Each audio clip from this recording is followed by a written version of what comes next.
मागे वर्तमान अभिमानाने, मग भाग्य हे उजळेल उद्या कोणाचे, मग भविष्य हे उज्ज्वल नसे कोणाचे।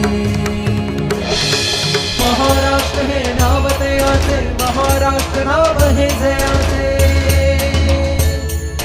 जय हो त्या महाराष्ट्राचे, जय हो या महाराष्ट्राचे। सामर्थ्य महाराष्ट्र लोकीचे, समर्थ लोक महाराष्ट्राचे। जय महाराष्ट्र, जय महाराष्ट्र, जय महाराष्ट्र, जय महाराष्ट्र। जय महाराष्ट्र, जय महाराष्ट्र, जय महाराष्ट्र, जय महाराष्ट्र।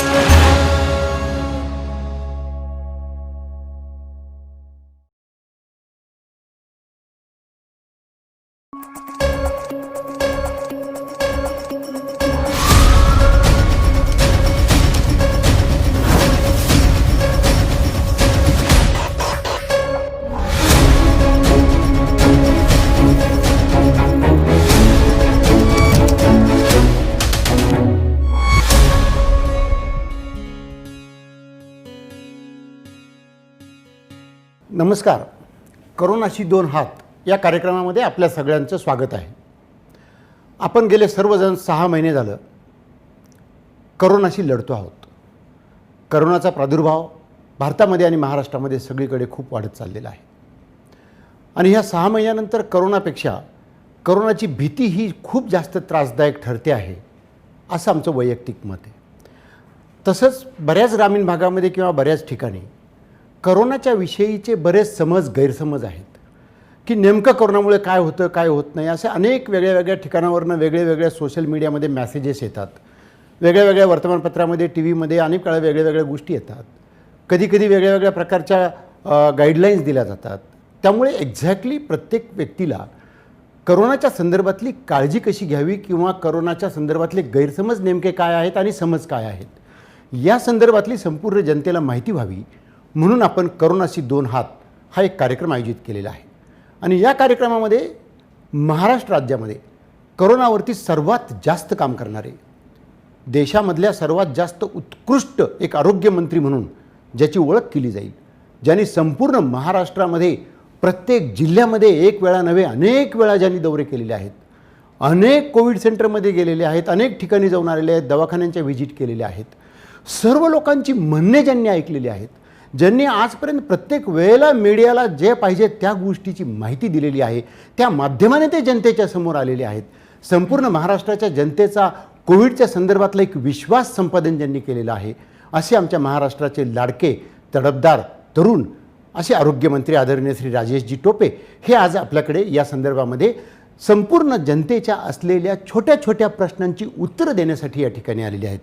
आणि या निमित्ताने संपूर्ण महाराष्ट्रामध्ये ह्या करोनाचा प्रादुर्भाव रोखण्याच्या संदर्भात किंवा करोनासह जगण्याच्या संदर्भात किंवा करोनामुळे होणारे चुकीचे गैरसमज दूर करण्याच्या संदर्भात आज आपण त्यांच्याबरोबर पूर्णपणे चर्चा करणार आहोत.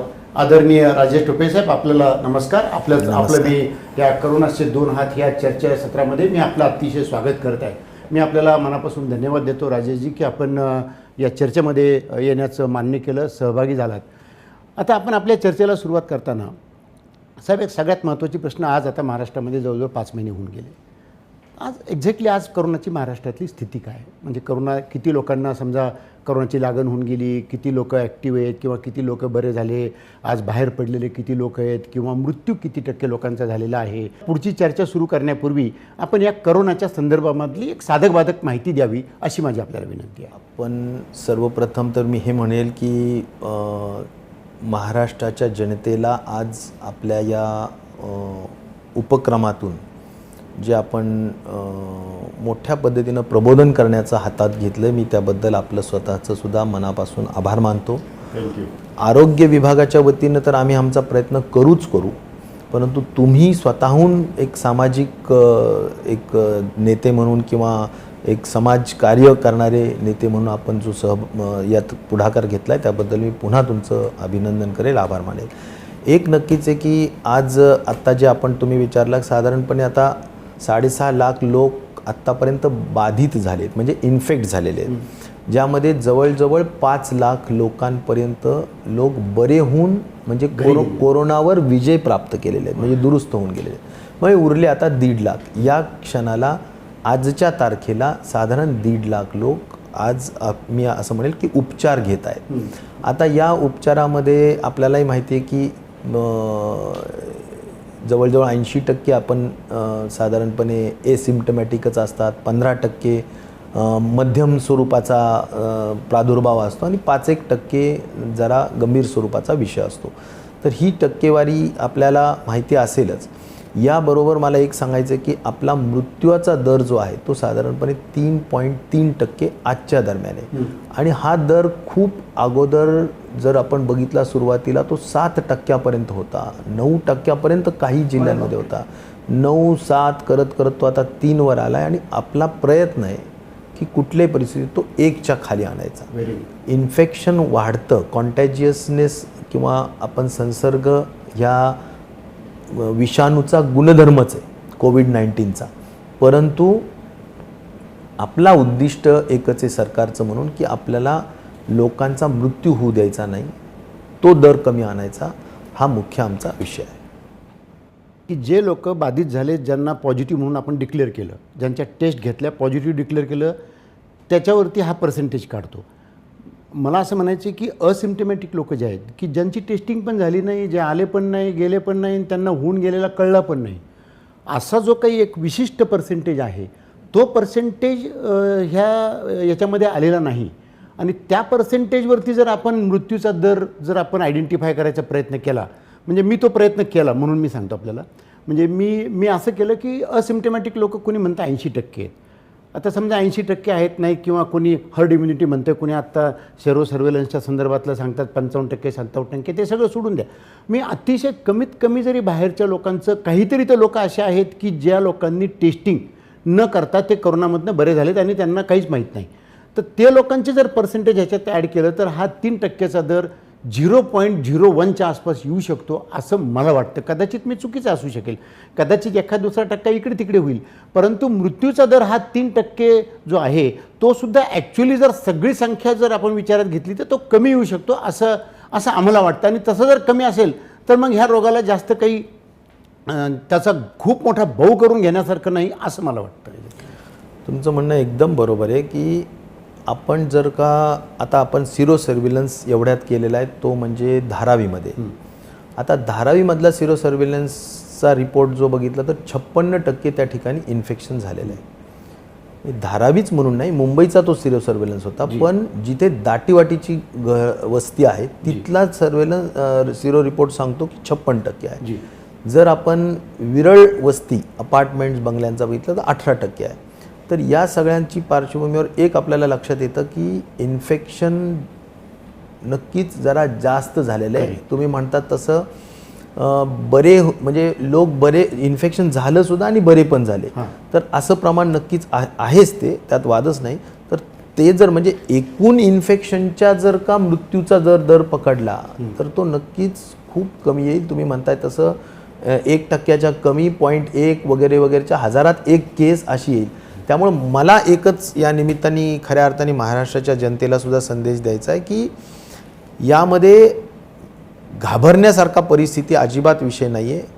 हा विषाणू संसर्ग होतो मोठ्या पद्धतीने या विषाणूमुळे, परंतु कुठल्याही परिस्थितीत मृत्यू दर अत्यल्प आहे. त्यामुळेच माझं असं म्हणायचं आहे की घाबरून जाण्याचा विषय नसतो, पण आपल्याला शिक्षित व्हावं लागतं. जसं आपण सांगितलं ते फार महत्त्वाचं आहे ना, अतिशय चांगली गोष्ट आहे. असिम्प्टमॅटिक म्हणजे ज्यांना लक्षणं नाहीत ते लोक इतरांना हा संसर्ग देऊ शकतात का देऊ शकत नाही, असं अनेक लोकांचे वेगळे त्याच्यामध्ये भाग आलेले आहेत. तर थोडंसं जर आम्हाला कळलं की ज्याला सिम्पटम नाहीत, आता आपल्याला काय कळणार की ही व्यक्ती आहे, सिम्पटम नाही, तर तो त्याच्यापासून आपल्याला त्रास होऊ शकतो का? नाही, यामध्ये एक बरोबर आहे की हे लोकांमध्ये खूप गैरसमज आहेत, परंतु जो काही अभ्यास आहे ह्या अभ्यासाअंती एवढंच मी सांगेल की साधारणपणे ज्यांना एसिम्प्टमॅटिक आहेत, म्हणजे ज्यांना अजिबात लक्षणं नाही आहेत, याचा अर्थ काय की कधीकधी आता मी उदाहरण म्हणून असंही सांगेल की समजा थोडेफार व्हायरल व्हायरस आपल्या शरीरात असेल, पण तो आपल्या न्यूट्रलायझिंग अँटीबॉडीजनी कदाचित त्याच्यावर मात करून त्याला मारले असेल तर ते डेड व्हायरस असू शकतो. परंतु तुमच्या या RT-PCR टेस्टच्या सेन्सिटिव्हिटीच्या माध्यमातून त्याला अचूक पद्धतीनं पॉझिटिव्ह म्हणून ते टेस्ट करू शकतात. तर अशा वेळेस त्याच्यापासून संसर्ग होणारच नाही, परंतु एसिम्प्टमॅटिकमुळे सौम्य स्वरूपाने अत्यल्प स्वरूपाने संसर्ग होण्याचे चान्सेस असतात, खूप जास्त नसतात, एवढंच मी या निमित्ताने सांगेन. साहेब, आम्ही पाहतो रोज घरामध्ये, एका घरामध्ये 15 व्यक्ती आहेत, 2 व्यक्तीला संसर्ग झाला, 13 व्यक्तीला नाही झाला, नवऱ्याला झाला, बायकोला नाही झाला, बायकोला झाला, नवऱ्याला नाही झाला, बायकोला झाला तर मुलांना नाही झाला, आईला नाही झाला. प्रत्येक घरामध्ये वेगळा सीन आहे.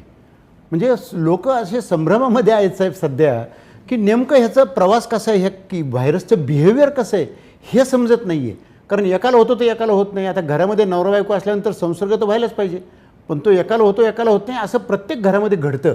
जरा ह्याच्यावरती महाराष्ट्रातल्या जनतेला जरा आपल्याकडनं विस्तृत विश्लेषण आवश्यक आहे.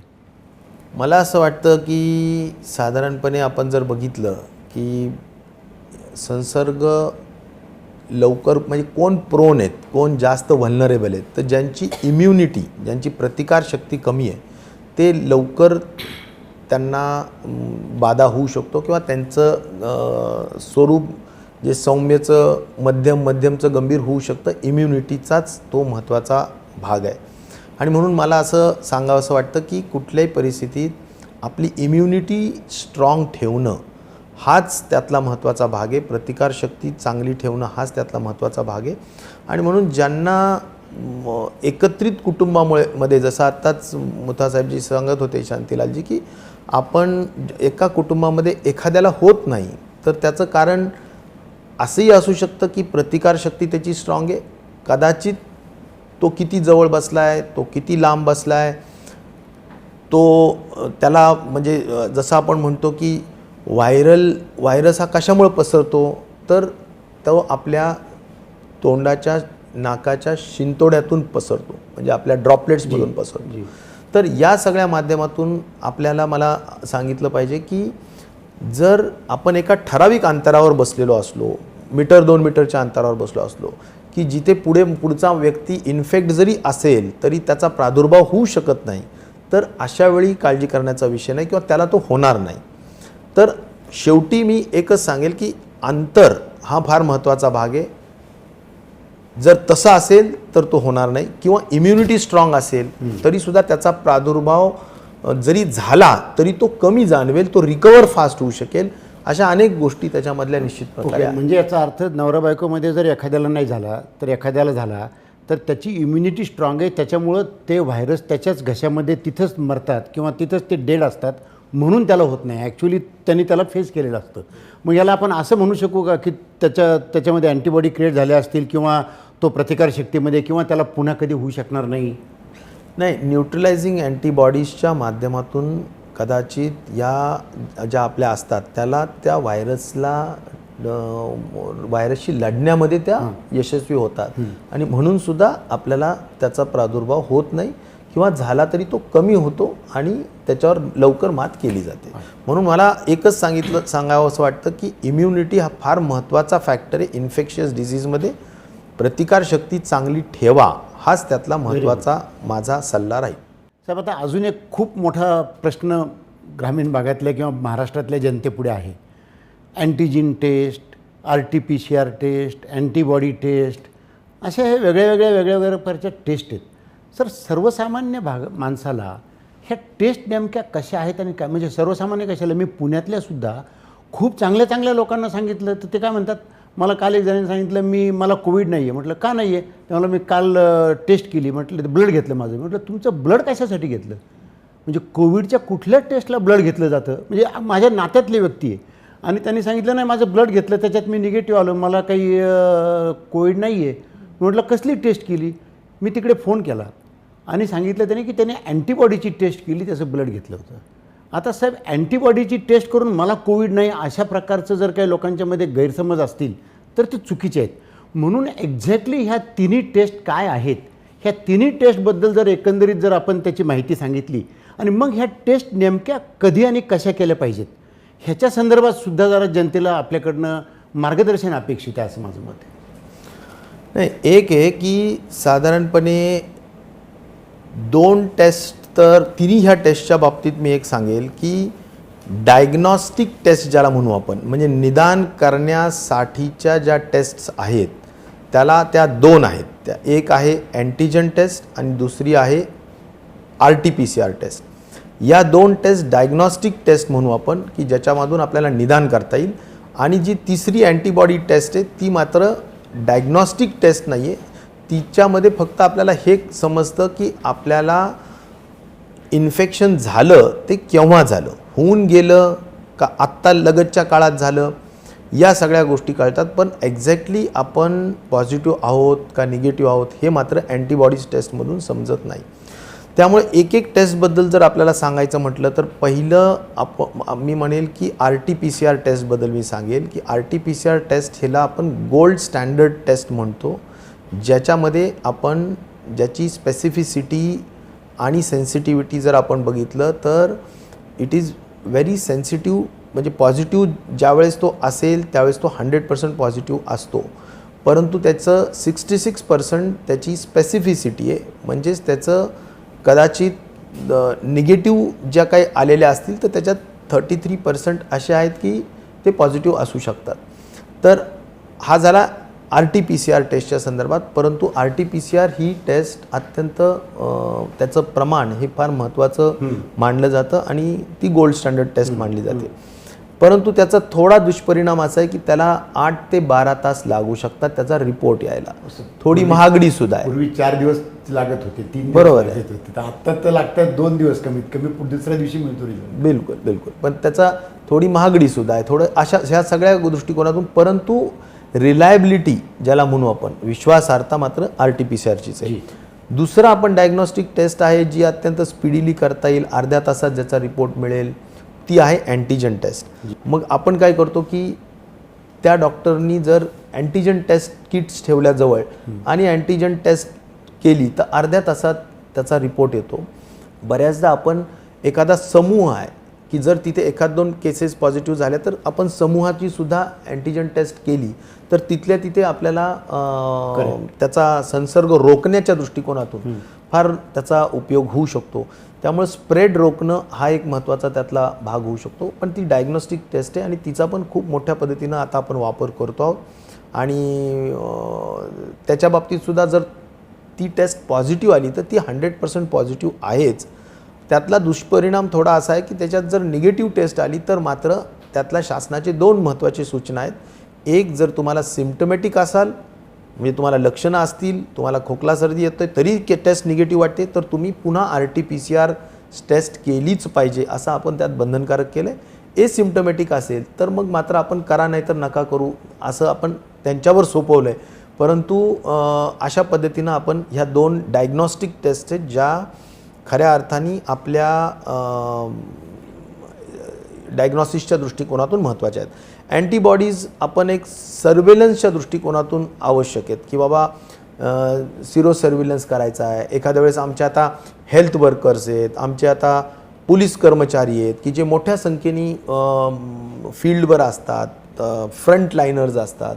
ह्या सगळ्यांना आपल्याला जर मोठ्या पद्धतीनं त्यांचा संसर्ग होतो आहे, त्यांच्या बाधित होत आहेत तर अशा वेळेस आपण मोठ्या स्तरावर ह्या अँटीबॉडीज टेस्ट करता येतात. त्याला रॅपिड अँटीबॉडी टेस्ट पण म्हणतो किंवा आता क्लिया बेस्ड अँटीबॉडी टेस्ट पण म्हणतो. तर त्याच्या माध्यमातून आपल्याला जे झालेलं इन्फेक्शन आहे ते आत्ता लगतचं आहे का ते होऊन गेले 10-15 दिवस ते कळू शकतं. आणि मला वाटतं त्याचंही एक वेगळं महत्त्व असं आहे की जर अँटीबॉडीज टेस्ट केल्या आणि त्याच्यामध्ये IgGचं प्रमाण आपल्याला आढळलं म्हणजे तर आपल्याला एक नक्कीच लक्षात येतं की आता हे होऊन गेलेलं आहे, म्हणजे त्यांच्यापासून आता कुणाला संसर्ग होणार नाही. आणि त्यांच्यामध्ये असलेला जो आता प्लाझ्मा आहे तो जर त्यांनी डोनेट केला तर त्यांच्यापासून इतरांचे जीव वाचवता येऊ शकतील. अशा वेळेस अँटीबॉडी टेस्टचा सुद्धा मोठ्या पद्धतीनं या कारणांसाठी वापर केला जाऊ शकतो. साहेब, RT-PCR आणि अँटीजन टेस्ट जे आहेत ह्याच्यामधनं आपल्याला कोरोनाची बाधा समजते. आता हे मोठ्या प्रमाणावरती दोन्ही टेस्ट होत आहेत. मला असं म्हणायचं आहे की आता ग्रामीण भागामध्ये सर लोकांना टेस्ट करायची असेल, काही करायचं असेल, तर जी काही व्यवस्था आपल्या संदर्भामध्ये पूर्ण महाराष्ट्र शासनाची आहे की टेस्टिंग करण्याच्या कुठली पण टेस्ट असेल तर त्या संदर्भातली काय माहिती आपण देऊ शकाल का? एकतर कसं आहे की साधारणपणे एक इंडेक्स केस जर असेल, म्हणजे एक पॉझिटिव्ह केस असेल, तर त्याला आपलं म्हणणं असं आहे किंवा ICMRचं सुद्धा म्हणणं असं आहे की साधारण एकास 15 किमान, मग 15पेक्षा जास्त आपण ट्रेसिंग केली पाहिजे आणि ट्रॅकिंग केली पाहिजे त्यांची. म्हणजे काय केलं पाहिजे की तो व्यक्ती कुठे कुठे आपण म्हणजे घरातली असतील त्याला हाय रिस्क कॉन्टॅक्ट म्हणतो आपण, किंवा तो व्यक्ती जर कुठे गेला असेल तर त्याला आपण लो रिस्क कॉन्टॅक्ट्स म्हणतो आजूबाजूला. तर या सगळ्या माध्यमातून एक आपण मोठ्या पद्धतीनं ट्रेसिंग ट्रॅकिंग करून लोक अलगीकरण कक्षात ठेवतो, म्हणजे आपण इन्स्टिट्यूशनल क्वारंटाईनमध्ये ठेवतो, अशी प्रोटोकॉलचा भाग आहे. आणि मग त्यातून आपण RT-PCR टेस्ट करतो. आत्तापर्यंत RT-PCR टेस्ट करून मी जसं म्हणालो की कधी कधी 24 तास 48 तास 3-3 दिवसही पूर्वी लागत असायचे, पण तंत्रज्ञान पुढे विकसित झालं आणि आता अँटीजन टेस्टसुद्धा आपण त्याला ICMRने मान्यता दिली आणि आपल्या महाराष्ट्र शासनामध्ये आज RT-PCRचे जवळजवळ 28 लाख आत्तापर्यंत आजच्या तारखेपर्यंत आपण केलेले आहेत. आणि इतक्या मागच्या एक 15 दिवसातच जवळजवळ आपण 8.5 लाख अँटीजन टेस्ट केलेले आहेत. सगळ्या मिळून 35 लाख टेस्ट आत्तापर्यंत महाराष्ट्रामध्ये आपण केलेले आहेत. आता अँटीजन टेस्ट हे जास्त लोकांना सोपं वाटतं, कारण अँटीजन टेस्टच्या माध्यमातून आपल्याला एकतर ती घरी जाऊनसुद्धा करता येऊ शकेल, कुठल्या तालुक्याच्या स्तरावरसुद्धा आपल्याला करता येऊ शकेल आणि त्या ठिकाणी आपल्याला सोप्या पद्धतीनं आणि लवकर त्याचा निदान लागू शकतो. या कारणाने आपल्याला म्हणजे इन्स्टिट्यूशनल क्वारंटाईनमध्ये म्हणजे संस्थात्मक अलगीकरण कक्षामध्ये सुद्धा हे करता येईल, किंवा एखाद्या ठिकाणी एखाद्या संस्थेमध्ये जर एक केस झाली आणि त्यात भरपूर लोक संशयित असतात की बाबा आता ह्यांचंही आपण टेस्ट करून घेतली पाहिजे, तर तिथेसुद्धा अँटीजन टेस्ट आपल्याला करता येऊ शकेल. तर मला असं म्हणायचं, टेस्टिंग करणं हा अजिबात अडचणीचा विषय नाही. डोक्यामध्ये टेस्टिंगच्या संदर्भात अजिबात भीती बाळगू नये. 100% लोकांनी टेस्टिंगचा कुठलाही त्रास होतच नाही. अगदी किरकोळ स्वरूपात नेझल स्वॅब आपण घेत असतो, तर त्यासाठी अगदी जर म्हणाल तर 30 सेकंद 40 सेकंद लागतात, मिनटंभर लागतो, काही त्रास होत नाही आणि तुमच्या लोकल लेवलला तो आपल्याला करता येऊ शकतो. 15-20 मिनटात अर्ध्या तासाच्या आतमध्ये त्याचा रिपोर्ट येतो. जेणेकरून जर पॉझिटिव्ह असेल तर पटकन त्याला अलगीकरण कक्षामध्ये टाकता येतं, किंवा त्यांना लक्षणं असतील तर त्यांना जे हॉस्पिटलचा जो एक वेगळा कॅटेगरी आहे DCHC म्हणतो आपण त्याला, तर तिथे आपल्याला टाकता येतं. सांगण्याचा मुद्दा एवढाच आहे की अँटीजन टेस्टमुळे सुद्धा लवकर निदान लागल्यामुळे संसर्गाचं प्रमाण आपल्याला रोखता येतं किंवा कमी करता येतं. हाही त्यातला एक महत्त्वाचा भाग आहे. त्यामुळे अँटीजन करून घ्या किंवा RT-PCR करा, पण टेस्टिंग्स केले तर आपल्याला लवकर निदान होतं आणि निदानामुळे त्यांना आपल्याला स्प्रेड होण्यापासून म्हणजे संसर्ग होण्यापासून थांबवता येतं आणि त्यांचासुद्धा उपचार, अर्ली डिटेक्शन ही खूप महत्त्वाचा विषय आहे. जेणेकरून लवकर निदान झालं तर त्याचा उपचार लवकर सुरू करता येतो आणि म्हणून त्याला तो संबंधित जो आपला रुग्ण आहे तो डिटोरिएट होण्यापासून म्हणजेच त्याची परिस्थिती खालवल्यापासून त्याला आपल्याला थांबवता येतं आणि मृत्यूदर त्यामुळे सुद्धा कमी करता येतो. मी ह्याला असं समजू का की पूर्वी RT-PCR आजसुद्धा RT-PCR केल्यानंतर पूर्वी 3-4 दिवस लागायचे निकाल यायला, आता दुसऱ्या दिवशी येतो. हा फार मोठा फरक पडलेला आहे. तरीसुद्धा RT-PCR टेस्ट केल्यानंतर दुसऱ्या दिवशी निकाल लागेपर्यंत आपल्याला इन्स्टिट्यूशनल क्वारंटाईन अलगीकरण करून ठेवावं लागतं. परंतु अँटीजन टेस्टमध्ये अशा प्रकारचं कुठलंही इन्स्टिट्यूशनल क्वारंटाईन करायची गरज नाही.